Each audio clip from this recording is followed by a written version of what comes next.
પંચમહાલ જિલ્લાના રાષ્ટ્રીય કોંગ્રેસ સેવા દળના પ્રમુખ વિક્રમસિંહ માલેવાડના ઘરે સેવાદળના હોદ્દેદારો પહોંચ્યા.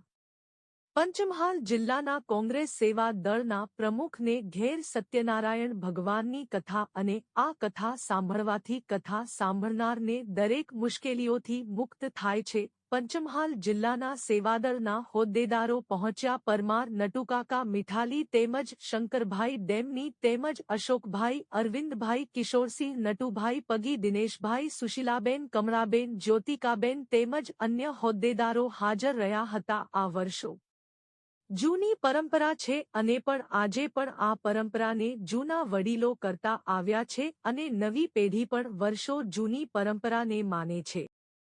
પત્રકાર નટુભાઈ પગી, પંચમહાલ શહેરા.